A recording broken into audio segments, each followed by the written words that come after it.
Well, we are continuing on the God-Saturated Life series, and we come for this week, we come to the theme of work. What it means to have the presence of Jesus at your work. And work is such a big topic. It's big. And so it helps for us just to kind of step back and look at the whole entire topic. So as I was thinking about it, I have an app on my phone that's called the dictionary. And so I looked up the word work, and it's helpful sometimes. Do you do that? Just common, ordinary, everyday words, to look up the dictionary and say, what does the dictionary actually say this word means? And so what I found is their first definition was exertion or effort to produce or accomplish something of value. Exertion or effort to produce or accomplish something of value. So that's worth pondering. It says that as human beings, we have this capacity to be able to be who we are with the resources that we have, our minds, our education, our bodies, the things that are around us, and we can apply ourselves to use energy and intellect and take these raw materials around us, and we can create something of value or a service that's of value to others. So where there was no value before, all of a sudden we can create value. Well, wow, that's miraculous. That's astounding. That's a miracle. It is a miracle that we can do that. Now, if you look at the animal kingdom, there are animals actually that work, that create things of value. So a bird, creates a nest, makes a nest. If you ever watched that process and you look at the diligence of a bird, or of a beaver that builds a dam, or a bee that works with others to build a hive, it's amazing the intricacy of those creatures. It's a sign of the Creator that made them, and yet. There's a difference between us and them because we have a sense of imagination and goals and values, and so we can create an infinite variety of things. For them, it's instinct that leads them to do particular things, and they probably don't have the same kind of creative imagination that human beings do. So that a bird, after having made a nest, doesn't normally say to her husband, "Honey, I think we need to put on a little apartment here for your mother when she comes and lives with us." They don't generally do that, right? Humans do that, though. We think about the things that are around us and how to be able to use them to solidify or to materialize or to make real the things that matter to us, that comport to our values, or to provide services that allow others to be able to do that. And that's just miraculous. We take it for granted, but it's astounding.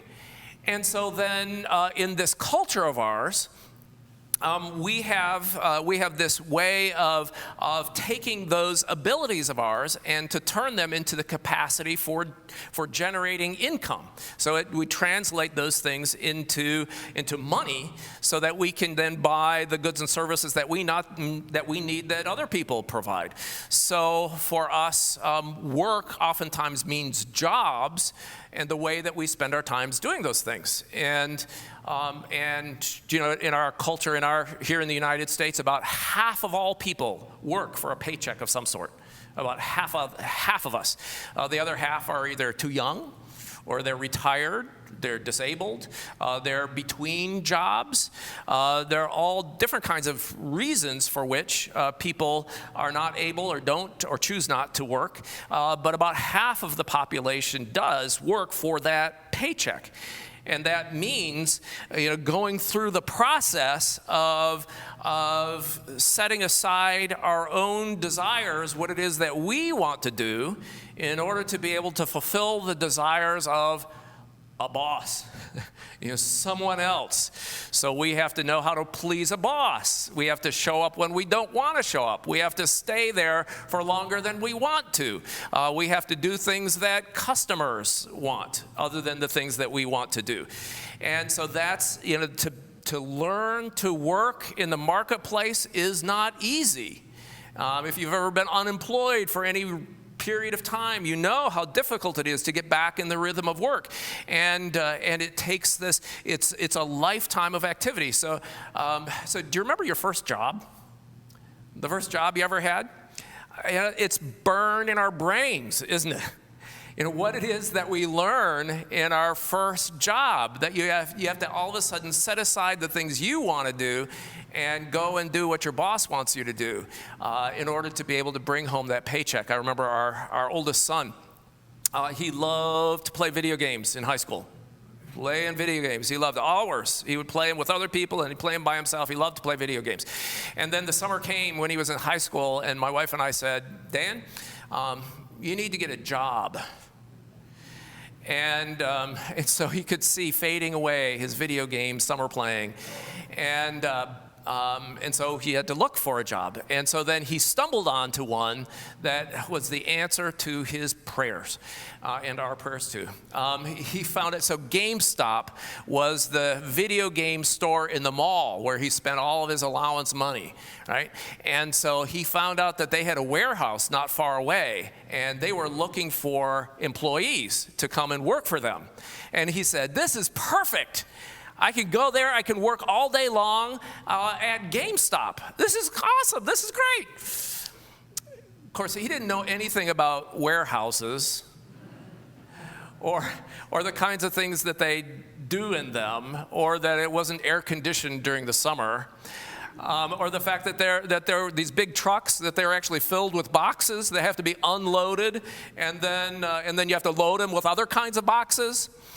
It was a learning summer for him.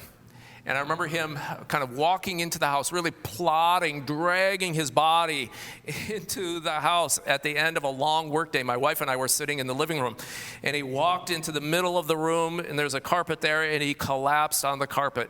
And he said, Mom and Dad, I'm going to study really hard so that I don't have to do this for the rest of my life. And we just looked at each other and said, that's right, right? You got to learn to work. There's an ethic to it. There's a culture to it. It doesn't come naturally. In fact, it works against what comes naturally. You have to learn the disciplines and the skills to be able to develop a career and to develop a path to be able to provide for yourself, and then those that you hope to love and care for as you go out into the future. So to work a job and to have an identity is really an important part of our identity. But there's a dark side to that too, right? Because we can so over-identify with our jobs and our careers that sometimes we don't really even know who we are apart from those jobs and careers. So things like retirement can come as a tremendous shock for us. And also, the workplace is not always an upbuilding kind of place, especially for those who are undereducated, or those who lack some kind of capacity, or those who are some kinds of minorities or women who are increasingly trying to find their way into the marketplace. Did you catch the Old Testament lesson for today? Deborah, who is a great hero of the Old Testament, a military leader, one of the great judges of the Old Testament, a woman who vanquished the enemies of Israel and helped to restore peace to the land. She's a hero of ours. And so this question for us of the place of women and minorities and others in the marketplace and how it is that they can make a living. So the marketplace is not always what we would want it to be. And then we come to this place of recognizing that even money itself, that we give our labor and intellect to producing, even money itself, comes to its limit when we begin to talk about the kingdom of love and the deeper relationships that human beings have together. So imagine this. You are invited to go to somebody's house for Thanksgiving. You have to put yourself back into pre-coronavirus days, right? You've been there. You remember that time. And so somebody invited you to come and join a Thanksgiving meal with them. And so you sit down, and there's the turkey, and they slice the turkey, and there's the mashed potatoes, and there's the gravy and all of the stuff. It's really wonderful, and you partake all of it.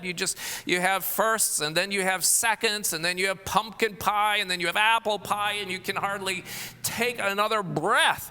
And you push back from the table, and you look at your host and hostess, and you say, "Thank you so much. This is absolutely wonderful."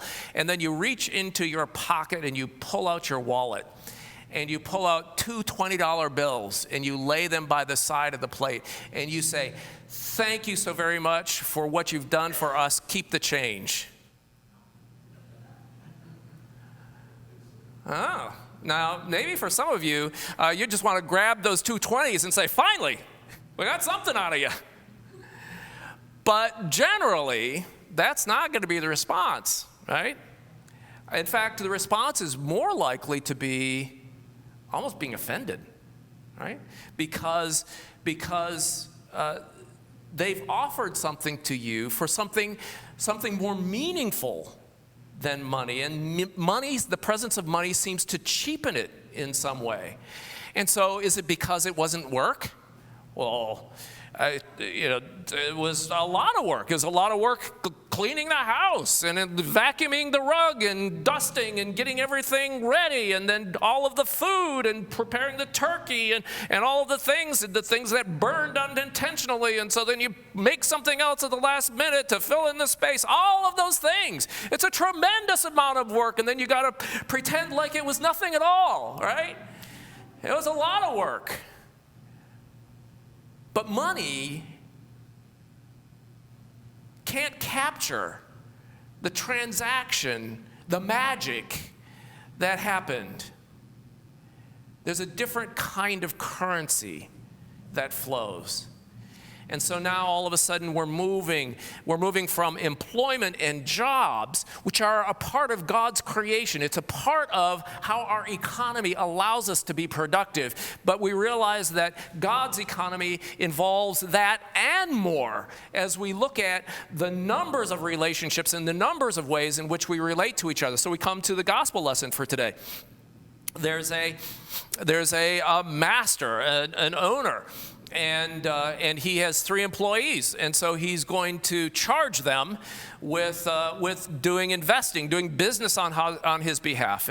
And so we're told one he gives to 5 bags of money, he says, and one he gives 2 bags of money, and one he gives 1 bag of money, each according to their ability. So this is based on their demonstrated track record.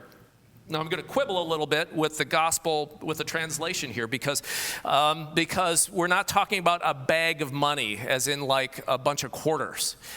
We're talking about a talent of money. That was the largest measure of money during biblical times. And it was a measurement of weight. So it was about 110 pounds. So how much does 110 pounds weigh? Thank you for laughing. That was 110 pounds weighs 110 pounds. Thank you. And so it's 110 pounds of gold that he's giving. So let's just think about this for a second. 110 pounds for gold. So gold is going right now for about $1,900 an ounce. So 110 pounds, 1 talent of gold is like $8 million. That's 1 talent. And so if you multiply that by 5, for the guy who gets 5, that's $40 million. The first guy, he gets $40 million. The next one, he gives $16 million. And this slough-off guy down here with the least track record, he gives him $8 million. Now, if you had that kind of money, would you just kind of leave it with these workers of yours and leave town and go on a long trip? and have some kind of expectation that when you got back, they wouldn't be someplace else on the globe, sipping Mai Tai someplace? So the critical part of this story has to do with the character of the master. So what do we know about the master? For one thing, he's incredibly rich. This is incredibly rich. He's got tremendous resources. In fact, in all of the area where Jesus is telling this story, if you put the wealth of all of them together, it probably wouldn't come up to the total amount of the gold that he's given to these guys. So he's tremendously wealthy. He's also tremendously trusting. He empowers and trusts these servants of his not to take advantage of him. And we find out later that this is a test, because as much as he's given them, as significant as that amount is, it's nothing, because it's a test to be able to see how faithful they are so that they can go on to bigger and better things. So we know that this master is a good guy. He's more than good. He's incredible. And he's giving them an opportunity to be able to really enter into a prosperous and blessed life. So he goes off on this journey, and he comes back, and you know the story. So the one with 5 talents of gold has invested it, and he's grown it. He's been excited. He just couldn't wait to put this money to work. He's got ideas and all kinds of things, and they work out, and he doubled the investment. And the response of the master is, "Well done, good and faithful servant. You've been faithful in just a little bit. Now I will give you more. Come and enjoy your master's happiness." Hear those words. Come and enjoy your master's happiness. That's the invitation. And so then the one who has 2, he says, "I doubled my," so you can just hear the pride in their voices, can't you? "You gave me 2, and boy, I didn't know if I could do it, and I put my thoughts to work, and I got my friends together, and we invested it, and we doubled it. So now it's 4. And the master says, "Well done, good and faithful servant. You've been faithful in a little. I will give you much. Come and enjoy your master's happiness. Come on. Let's go really have a party. Let's really do things." And then there's this other guy. Now the temptation is for us, our eye, to go to him, because now all of a sudden he's the one who has kind of the complaint here. "I knew that you are a hard man, that you have reaped where you haven't sown, and you demand things from the people who work for you. So I was afraid. And so I went and I buried your money. And so here it is, take your money." Well, so on the one hand, we might be tempted to believe what he's saying about the master, that he's that kind of a cruel overlord. But we know that that's not true. We've seen everything about the character of this master. He's generous, he's kind, he's investing, he's patient, he gives all kinds of opportunities. What do we know about this guy? We know that he took the money from his master, and that he had the opportunity to be able to do something with it. And instead of even thinking for 15 seconds about the fact that at least I could take it down to the bank and earn 5%, 1%, 0.5, 0.1% in interest in the bank, instead of even taking the time to do that, let alone trying to invest it and see it grow, he buries it in the ground. And so then let me ask the question, so what has he been doing all this time? Nothing. Nothing. Nada. Zilch. So what has this guy done wrong? Nothing. That's what he's done wrong. He's done absolutely nothing. And so here's where we get to the very pointed point of Jesus' statement, and it's a frightening echo that goes down through the ages. This truth that there are people who walk the earth, who have come then to the end of their days, and who have accomplished nothing, who have seen blessings, who have seen richness, who have gotten opportunities, and have squandered the entire time just on preoccupying themselves, accomplishing absolutely nothing for anyone else or for the world as a whole. They're almost like ghosts who don't even have enough substance to leave footprints when they walk on the sand. And it's why oftentimes Jesus in parables has a master say to someone knocking on the door, it's like, go away, I never knew you. It's like, you've not even done enough to offend God. I don't even know who you are. So we come now into the realm of the kingdom of heaven. And just like that first job, we had to learn what it meant to set aside our own egos and our own goals and our own time. We had to learn to take on the goals and the priorities of that first boss, that first manager, and learn how to work according to the laws of that organization. Now, all of a sudden, we come into the kingdom of heaven, and we have to learn what it means to set aside our own egos and allow ourselves to be able to press into learning the upside down values of this new kingdom, to give ourselves to investing with the tremendous resources that he's given to us, our intellects, our education, our bodies, our minds, the things that are around us, all of our financial resources, all of the technology, our cars, everything, our houses, everything, to be able to ask the question, so Lord God, what do I do with this?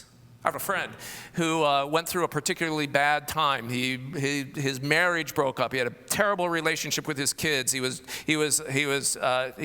addicted to alcohol. He had lost his job. All of these opportunities he had squandered. And in the middle of the night, he had a dream, and Jesus appeared to him in the dream. And Jesus asked him the question. He said, "So what have you done with everything that I've given to you?" That's a haunting question, isn't it? When there are such opportunities around us on every side, if we only stop and think about the principles of God's kingdom and how it is that we can stir ourselves, our imagination, our creativity, our generosity, in order to be able to participate in this tremendous adventure of God's impacting the world.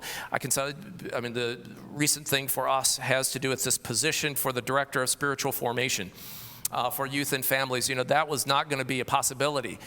And yet we had articulated the vision for it, and I had a donor come to us and say, I want to make that possible. And then I had another donor come to us and say, I want to make that possible. And then there was another donor who I approached, and he said, I can't, in my current resources, I just don't think I can help you. And after the day after he walked out of my office, he had a business success, a contract that came together that he hadn't expected, and all of a sudden he was able to complete the gift. And so now we are able to create a position that's paid for 3 years. And Patsy McGregor is able to come and join us. And let me tell you, what was on the faces of those donors was not somber, oh, this is going to really hurt. It was joy. It was this opportunity to be able to see the doors that were going to be open, the kinds of things that were going to be able to happen because of their gift. Some people have the capacity to be able to give things that change people's lives. Thanks be to God. But not everybody has that kind of capacity. And so what does it take in order to be able to impact people's lives for the kingdom? It takes sometimes nothing except our thoughts and our prayers and our encouragement. And so I remember the story that you may have heard too about Patsy McGregor and Madagascar, one of the poorest countries in the world, and human trafficking, blight of human trafficking, especially in poverty. It's a blight here in this country as well, but in countries of poverty where women are trying to take care of their children, trying to feed them as they stave off starvation. The only thing that they can do is to sell their bodies. And so Patsy and her husband Todd trying to reach out to those women and provide another opportunity. And so Patsy's just on an airline flight, and she's trying to think, what can we do to create some kind of a stream of income for these women who have absolutely nothing? And she's there, and she's flipping through the airline magazines in the rack in front of her. And she pulls it out, and she starts playing with a paper. And she rips off a strip of paper, and she rolls it into a bead. And an idea occurs to her, and so she gets the airline to give her all of their outdated, used airline magazines, and she takes them back to these women, and she gives them some glue and has them ripping strips of paper, rolling them up into beads, and they create ornaments, jewelry. So I have this, I stole this out of Darla's car. Don't tell her. This is an angel. It's a Christmas tree ornament, and if you were close enough, you could see that it's all made out of magazines. It's all made out of magazines, and so we probably paid $3 for it. For us, $3 is like nothing. For them, $3 is everything. Is everything. What did it take for Patsy to come up with this idea? Nothing. It took absolutely nothing. But what's the effect? It's huge. It means life for those women and for their kids.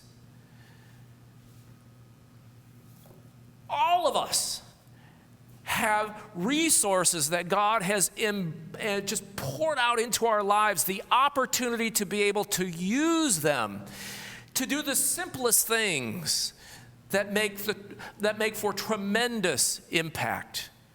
To be able to bake cookies and instead of eating them all myself, to take them to somebody who lives down the street, who's confined into their house and who can't get out because of the coronavirus, or because I love playing golf. Now all of a sudden to be able to take somebody out who's maybe a terrible golfer but just lost his wife, to be able to know that there's somebody out there who cares, and that I can get out into the fresh air and actually be with somebody and have some fun.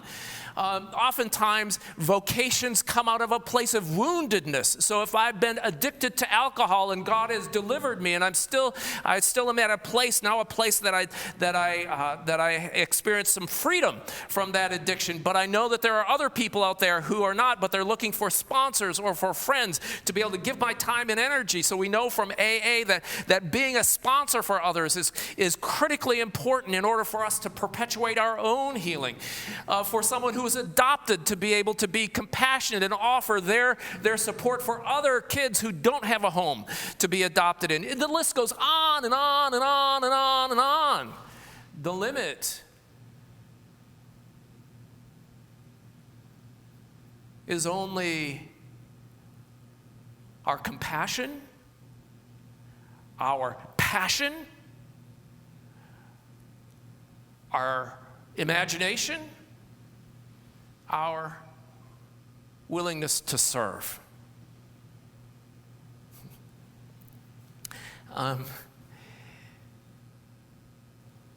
This whole work thing is miraculous. That God can give to us the availability of resources, and that we have, as human beings made in the image of God, we have the capacity of being able to take resources that in themselves are nothing. We can take those things and turn them into things of eternal value, eternal happiness, because as we see God use those things that we've produced, that batch of cookies, that awful round of golf, that whatever it is, as we see the look in someone else's eye who's been blessed by it, it just turns us into fountains of joy. People who are blessed. People who revel in goodness. Work. It's a joy if we hear his call. Amen.